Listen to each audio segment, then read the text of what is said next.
Hello dear student, finally मैं यहाँ पे 10वीं के लिए जो जैक बोर्ड का 20 मार्च का एग्जाम होने वाला है उसके लिए 40 एमसीक्यू वायरल लेकर आ गया हूँ। ठीक है, जैक बोर्ड का यहाँ देखिए झारखंड विविध परिसर एनुअल एग्जामिनेशन 2023 एमसीक्यू टाइप। ठीक है, ये सारे क्वेश्चन वायरल क्वेश्चन है जो आपके एग्जाम में सीधे से पूछे जाएंगे 20 मार्च को। ठीक है, यहाँ पे आपको 100 पे 100 कराने की वादा करता हूँ, आपको मुझे 100% आपके एग्जाम में कराना है। 40 एमसीक्यू देखेंगे और 40 का 40 सोशल साइंस का वहां पे सीधे से आपके एग्जाम में पूछ दिए जाएंगे ये सारे क्वेश्चन 20 मार्च को। ठीक है, यहाँ पर आप नीचे देख लीजिए, यहाँ पे पूर्णांक 40 दिया गया है। ठीक है, चैनल पे नए हैं तो चैनल को सब्सक्राइब कर लीजिए ताकि सभी वीडियो का नोटिफिकेशन सबसे पहले आप तक पहुंचे। ठीक है, देरी ना करते हुए चलिए अपने क्वेश्चन की तरफ चलते हैं। 20 मार्च के लिए वायरल क्वेश्चन आपको कराता हूं। ठीक है, आप अपने कॉपी में 1 से 40 तक नंबरिंग कर लीजिए और आंसर देते जाइए, आपको पता चले कि कितना आंसर मैं सही कर रहा हूं। और जब मैं आंसर बताऊं तो उसमें मिलाते जाइए और लास्ट में कमेंट करके बताइएगा मेरा कितना सही हुआ। ठीक है,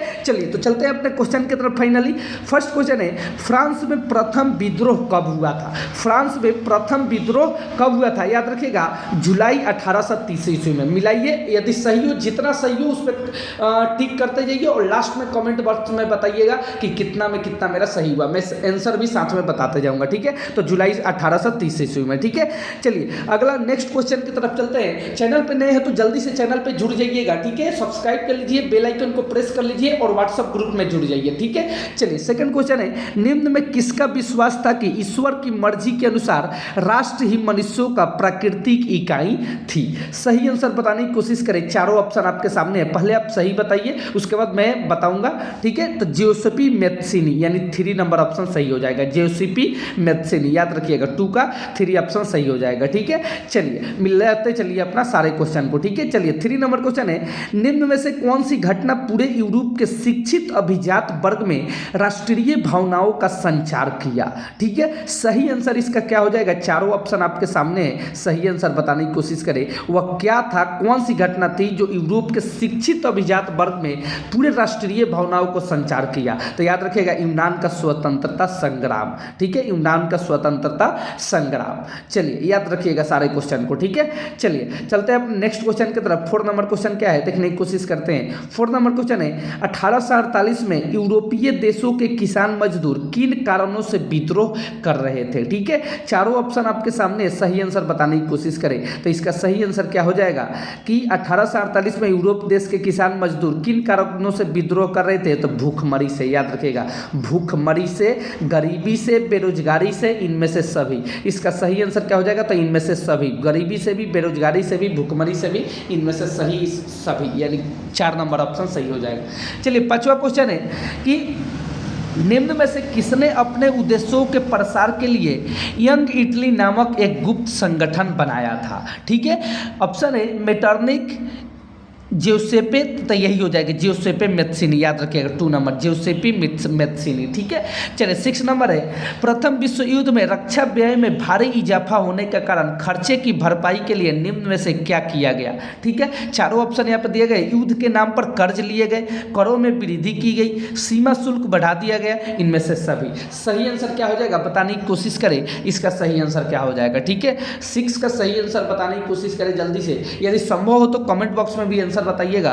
ठीक है, चारों ऑप्शन आपके सामने, सही आंसर बताने की कोशिश करें। तो इनमें से देखिए ये तीनों ऑप्शन इनमें से सभी हो जाएगा। ठीक है, युद्ध के नाम पर कर्ज लिए गए, सीमा शुल्क बढ़ा दिए गए, इनमें से सभी, यानी 4 नंबर ऑप्शन सही हो जाएगा। चलिए 7वां क्वेश्चन है, यहाँ पे 7वां क्वेश्चन आपको दिखाने की कोशिश करते हैं कि अहिंसा का धर्म सभी जातियों को एकता के सूत्र में बांध सकता है, यह विश्वास किनका था? महात्मा गांधी, पंडित जवाहरलाल नेहरू, डॉक्टर राजेंद्र प्रसाद, इंदिरा गांधी। तो याद रखिएगा हमारे प्यारे महात्मा गांधी जी, बापू जी। ठीक है, महात्मा गांधी याद रखिएगा। चलिए अगला क्वेश्चन है, जालियांवाला बाग मैदान में अमृतसर के गांव वाले लोग किस मेले में शिरकत करने के लिए जमा हुए थे? पहले भी ये क्वेश्चन आपको बता चुके हैं। ठीक है, पहले सेट में भी, पहले भी इसके वीडियो में आपको बता चुके हैं। याद रखिएगा बैसाखी मेला, यानी 1st नंबर ऑप्शन इसका सही हो जाएगा। ठीक है, इसके पहले भी बता चुके हैं आपको, बैसाखी मेला। चलिए अगला क्वेश्चन की तरफ चलते हैं। अगला क्वेश्चन आपको बताने की कोशिश करते हैं। 9 नंबर, महात्मा गांधी द्वारा वायस राय इरविन को लिखे खत में सबसे महत्वपूर्ण मांग किस वस्तु पर लगाए गए कर को खत्म करने के बारे में था। ये चारों ऑप्शन है, नमक, जल, वस्त्र, संपत्ति। तो याद रखिएगा नमक। नमक के लिए जिस तरीके से कितना भी महंगा खाना हो, एक नमक 10 रुपये का नमक के बगैर वो खराब हो जाता है। ठीक है, याद रखिएगा नमक। चलिए अगले क्वेश्चन की तरफ चलते हैं। 10 नंबर क्वेश्चन है, हिंद स्वराज नामक पुस्तक के लेखक कौन है? हिंद स्वराज नामक पुस्तक के लेखक कौन है? याद रखिएगा महात्मा गांधी। पहले भी ये बता चुके हैं, पहले दूसरे सेट में भी बता चुके हैं, आप देख लीजिएगा। ठीक है, महात्मा गांधी। लेकिन इस बार आपको 100% एग्जाम में करके आना है, ये वादा है मेरा, आपको दिलाऊंगा। एनसीईआरटी का निचोड़, ऐसे एनसीईआरटी से ही ज़्यादा क्वेश्चन पूछे जाते हैं। ठीक है, मैं एनसीईआरटी का निचोड़ आपके लिए लेकर आऊँगा। ठीक है, चलिए नेक्स्ट क्वेश्चन की तरफ चलते हैं। 11 नंबर क्वेश्चन है, जर्मनी के एकीकरण का श्रेय किसे दिया जाता है? तो ऑटो वन बिस्मार्क। याद रखिएगा ऑटो वन बिस्मार्क। ठीक है, चलिए 12 नंबर है, चौरी चौरा कांड किस वर्ष हुआ था? तो याद रखिएगा 1922 ईस्वी में। चौरी चौरा कांड का मतलब जहां बहुत पुलिस थाने को, बहुत सभी थाने को जला दिया गया था, बहुत पुलिस मारे गए थे, तो उसे चौरी चौरा कांड बोला जाता है। तो वो 1922 ईस्वी में हुआ था। ठीक है, याद रखिएगा चौरी चौरा 1922 में। ठीक है, चलिए 13 नंबर है, पवन द्वारा मैदान अथवा ढालू क्षेत्र में मृदा को उड़ा ले जाने वाले प्रक्रिया को क्या कहा जाता है? तो याद रखिए पवन द्वारा मृदा का अपर्दन यानी अपर्दन का मतलब कटाव। ठीक है, तो पवन द्वारा यानी हवा द्वारा मिट्टी के कटाव को क्या बोला जाता है? तो याद रखिएगा पवन अपर्दन। पवन के द्वारा अपर्दन हो रहा है, तो पवन अपर्दन, मृदा अपर्दन मत बोलिएगा। ठीक है, चलिए अगला क्वेश्चन है 14 नंबर, उत्पत्ति के आधार पर संसाधनों को 2 भागों में विभाजित किया जाता है, उनके नाम है जय और अजय। याद रखिएगा जय और अजय। उत्पत्ति के आधार पर संसाधनों को 2 भागों में बांटा गया है, जय और अजय। याद रखिएगा। ठीक है, यानी 14 का 3 नंबर ऑप्शन सही हो जाएगा। चलिए अगला क्वेश्चन है, निम्न में 15 नंबर, निम्न में किस मृदा को रेगुड़ मृदा कहा जाता है? मस्त इंपॉर्टेंट क्वेश्चन है, VVI क्वेश्चन है। निम्न में किस मृदा को रेगुड़ मृदा कहा जाता है? तो काली मृदा। याद रखिएगा काली मृदा को रेगुड़ मृदा भी कहा जाता है। 16 नंबर है, जून 1992 में ब्राजील के किस शहर में प्रथम अंतर्राष्ट्रीय पृथ्वी सम्मेलन का आयोजन किया गया था? ठीक है, सही आंसर बताने की कोशिश करें, चारों ऑप्शन आपके सामने है। सही आंसर इसका क्या हो जाएगा? जून 1992 में ब्राजील के किस शहर में अंतर्राष्ट्रीय पृथ्वी सम्मेलन का आयोजन किया गया? रियोडो डी। याद रखिएगा ऑप्शन 3 इसका सही आंसर हो जाएगा, ऑप्शन 3। ठीक है, चलिए 17 नंबर है, निम्न में से भारत के किस राज्य में खनिजों और कोयले का प्रचुर भंडार है? ठीक है, तो याद रखिएगा अपना झारखंड, मध्य प्रदेश, छत्तीसगढ़, यानी ऑप्शन 4 इसका सही हो जाएगा। ठीक है, झारखंड, मध्य प्रदेश, छत्तीसगढ़, याद रखना। ठीक है, चलिए झारखंड में थोड़ा खनिज कम है। ठीक है, तो इस निम्न में भारत के किस राज्यों में खनिजों और कोयले का प्रचुर भंडार है? तो झारखंड, मध्य प्रदेश, छत्तीसगढ़। याद रखिएगा 17 का 4 इसका सही आंसर हो जाएगा। चलिए अगला 18 नंबर, भारत में भूमि का कितना प्रतिशत भाग भू क्षेत्र मैदान के रूप में है? तो याद रखिएगा 43%। पहले भी सेट में, पहले दूसरे या तीसरे किसी सेट में ये क्वेश्चन बता चुके हैं। ठीक है, मुझे सेट याद नहीं है, 43%। ठीक है, याद रखिएगा आप। चलिए 19 नंबर क्वेश्चन है यहाँ पे कि देश के क्षेत्रफल का लगभग 27% हिस्सा खनिजों, जीवाश्म ईंधन और वनों के अपार संचय के रूप में किस क्षेत्र को जाना जाता है? पठारी, मैदानी, पर्वतीय, इनमें से सभी। सही आंसर क्या हो जाएगा बताने की कोशिश करें, चारों ऑप्शन आपके सामने है। ठीक है, सही आंसर बताने की कोशिश करें, पठारी, मैदानी, पर्वतीय, इनमें से सभी। तो याद रखिएगा पठारी। ठीक है, चलिए अगला क्वेश्चन की तरफ चलते हैं। अगले क्वेश्चन आपको बताने की कोशिश करते हैं कि पंजाब में भूमि निम्नीकरण का मुख्य कारण क्या है? पंजाब में भूमि निम्नीकरण का मुख्य कारण क्या है? तो याद रखिएगा अधिक सिंचाई। ये पहले भी बता चुके हैं आपको, अधिक सिंचाई। यहाँ पे हम 40% क्वेश्चन आपको पहले ही करा चुके हैं। ठीक है, चलिए 21 नंबर क्वेश्चन है, निम्न में से किस प्रांत में सीढ़ीदार से पानी खेती की जाती है? उत्तरांचल में। याद रखिएगा उत्तराखंड। ठीक है, सीढ़ीदार खेती वहाँ पे की जाती है उत्तरांचल में। सीढ़ीदार, जैसे छत पे चढ़ते हैं सीढ़ी के माध्यम से, उसी तरीके से उत्तराखंड में खेती की जाती है सीढ़ी नुमा। इंपॉर्टेंट है, याद रखिएगा। अगला क्वेश्चन है मेरा कि भारतीय वन्य जीव अधिनियम किस वर्ष लागू किया गया? भारतीय वन्य जीव अधिनियम किस वर्ष लागू किया? 1972 ईस्वी में। याद रखिएगा। ठीक है, चलिए कौन सी परियोजना सतलुज ब्यास बेसिनी में जल विद्युत उत्पादन और सिंचाई दोनों के काम में आती है? सही आंसर क्या हो जाएगा बताने की कोशिश करें, चारों ऑप्शन आपके सामने है। कौन सी परियोजना सतलुज ब्यास बेसिनी में जल विद्युत उत्पादन और सिंचाई दोनों के लिए आती है। इसका सही आंसर क्या हो जाएगा? चारों ऑप्शन आपके सामने है, सही आंसर बताने की कोशिश करें। चलिए जल्दी जल्दी इसका कमेंट करके आंसर बताइए। तो याद रखिएगा भाखड़ा नांगल परियोजना, ठीक है, भाखड़ा नांगल परियोजना, ऑप्शन सेकंड सही हो जाएगा। चलिए 24 नंबर है, दुनिया भर में जल की कमी किन कारणों से बढ़ रही है? सूखा, सिंचाई की बढ़ती मांग, जल की व्यर्थ बर्बादी, इनमें से सभी।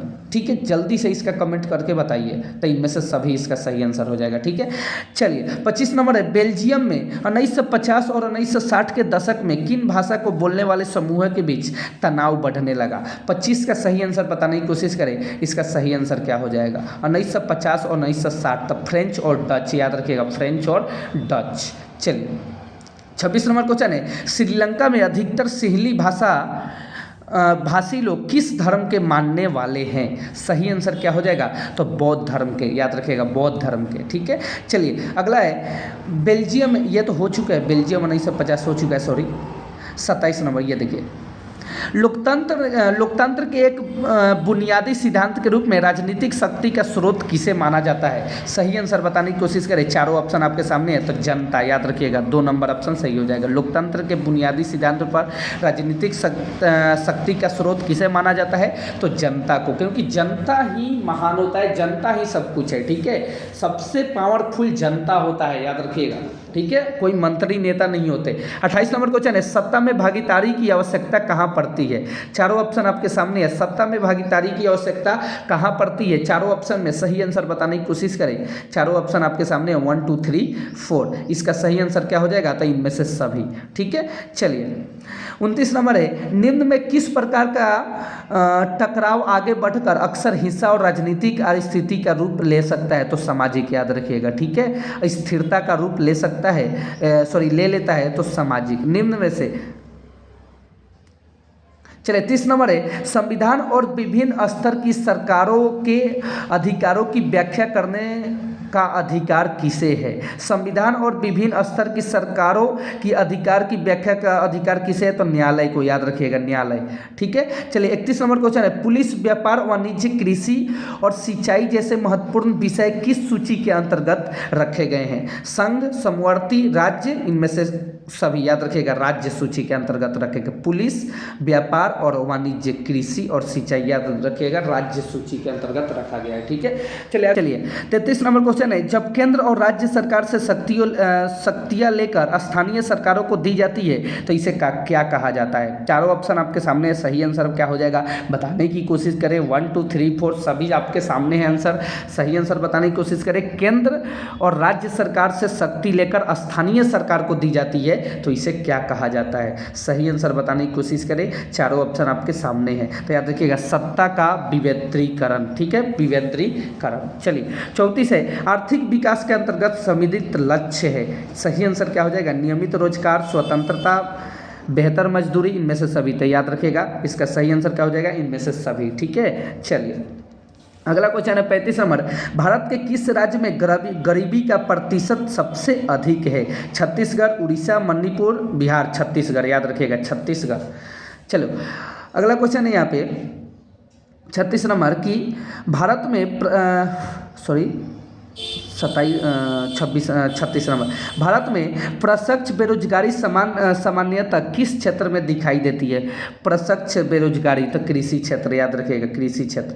37 नंबर क्वेश्चन है, भारत किस वर्ग के देशों में आता है? तो निम्न आय के, विकसित, गरीबी, कम जनसंख्या। तो याद रखिएगा निम्न आय और निम्न आय में। ठीक है, चलिए निम्न आय, ये नंबर ऑप्शन सही हो जाएगा इसका। ठीक है, चलिए अगले क्वेश्चन की तरफ चलते हैं। अगले क्वेश्चन आपको समझाने की कोशिश करते हैं। 37 हो गया आपका, यहाँ पे 38 है, निम्न में कौन अर्थव्यवस्था की विशालता को प्रदर्शित करता है? चारों ऑप्शन आपके सामने है, सही आंसर क्या हो जाएगा? सकल घरेलू उत्पाद, याद रखिएगा सकल घरेलू उत्पाद। ठीक है, मिलाते चलिए, लास्ट में सभी का आंसर आपको कितना में कितना सही हुआ कमेंट बॉक्स में बताना है।